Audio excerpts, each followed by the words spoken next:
In the bottom left corner of the screen, there is a and anybody actually can do this. There's a status window that allows people to raise their hand. There's also a number of other options, including things like speak louder, speak softer, speed up, speed down, slow down, laughter, applause. This is kind of a fun way for people to, people can interact through the chat, but they can also interact through these status messages. And what we typically tell people is, if you just have a quick question, you're typically best and easiest just to put it in the chat pod. If you actually want to come up on audio or video, then this is where we encourage you to go ahead and raise your hand. And that's a good sign for the teacher and a good way for the teacher to know this is more than just a quick question in the chat pod. This is actually a student who wants to come live on audio or video. And then I can go ahead and I can make that student a presenter, and they can be live on audio or video. So the status messages, and DJ mentions that they're not used all that often. Yeah, most people don't know about them, and this is one of the things that we're going to be doing in the future for classes is informing the students about this, giving them a little bit better of a walkthrough so they understand the platform better before they come into the class. So that's something that's important. The second thing is you may or may not want to discourage back channel chat. And what I mean by back channel chat is the chat pod that we have in the classroom. I actually think for the most part the chat pod's pretty cool. I love seeing people text messages while I'm talking. I love people having questions, things like that.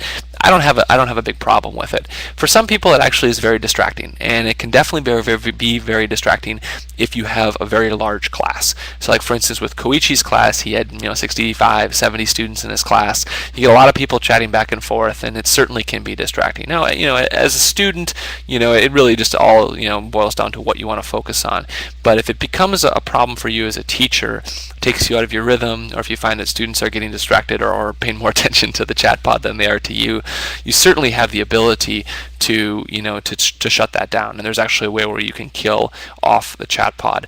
Having said that, I think my recommendation in general is to keep the chat pod going. It's a great way for your students to interact with you, given the fact that they're not actually interacting with you on audio or video. It's a great way for them to ask quick questions, to tell you to slow down or speed up. I think in general it's good, but just keep in mind that this is something that's entirely up to you as a teacher, and it certainly may depend on the size of your class. If you have a small class, you may want to allow it. If you have a really large class, you may not want to allow it, or you simply might want to tell people, hey, we have a large class today.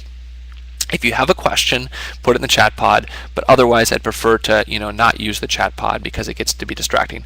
I don't care. You can keep chatting throughout the course of this class, but that's certainly something as a teacher that you're welcome to do.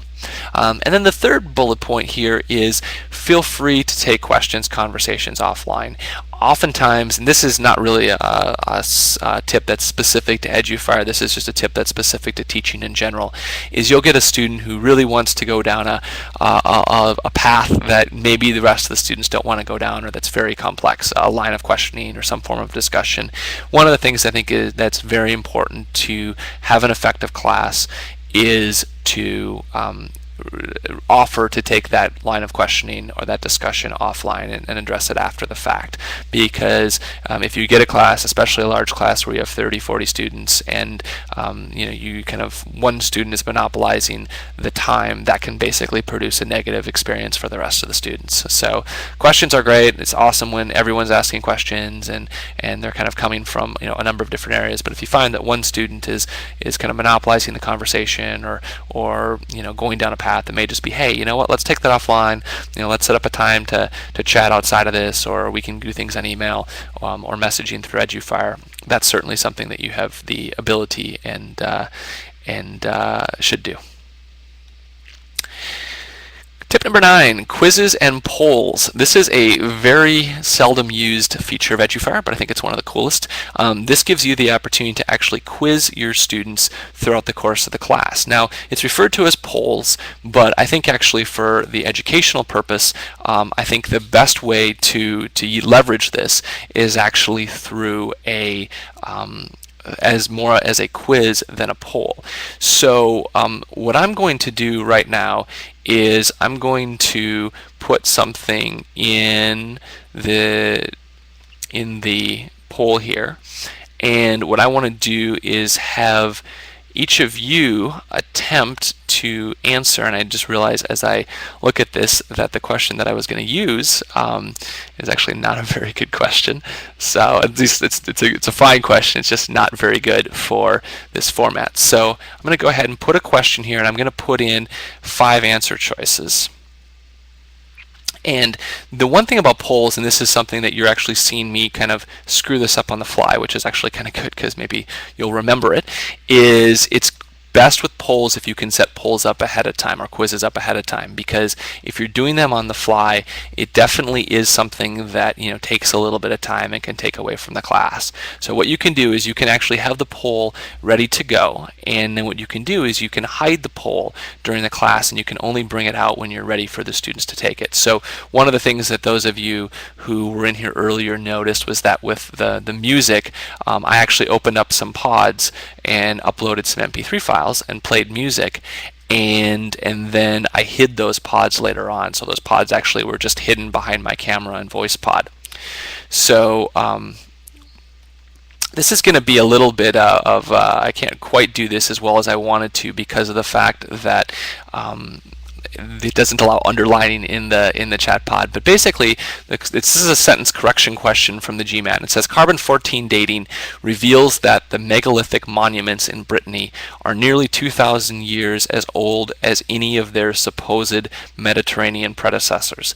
And the underlined portion in this, if you were taking this on the GMAT, would be as old as any of their supposed. So the way the GMAT works is what you're looking to do is you are looking to figure out, is that actually right, or is there another answer choice that would be better than the one that is currently there? So look at that question. We'll take about a minute here and pretend that as old as any of their supposed was underlined, and that you could replace it with B, C, D, or E. So read that to yourself, take a minute on this one, and then go ahead and add in an answer.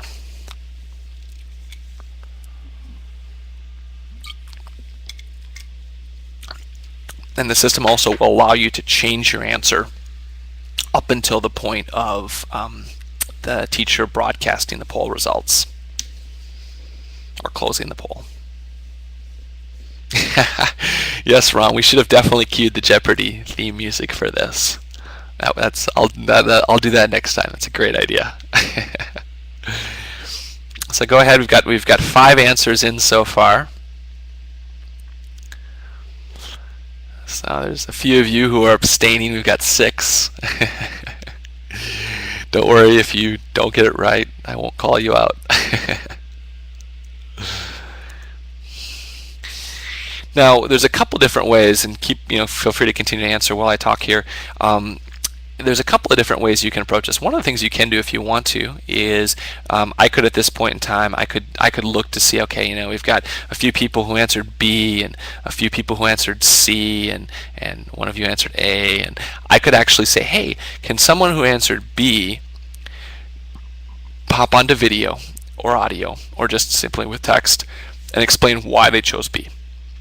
It's a great way for your students to really get engaged. Or you can, same thing. I can pull on someone who answered C and say, hey, who answered C would like to come on audio or video and explain why they answered C. Another thing that you can do is you can have all the students answer the question, and if they all get it right, you can move on to the next question. And if they disagree, then you can have the students actually interact with each other and try to figure out what the right answer is. So if we had a situation where right now I'll tell you that B is in the lead, but if we had a situation where all of you answered B, it's like, oh, okay, like you guys all know that this is the right answer, and you'll move on. Or if some of you are answering B and some of you are answering C, then we can actually have people start debating this back and forth within the actual class. So there's some cool things you can do with quizzes and polls, and like I said, it's a relatively underutilized part of the platform so far.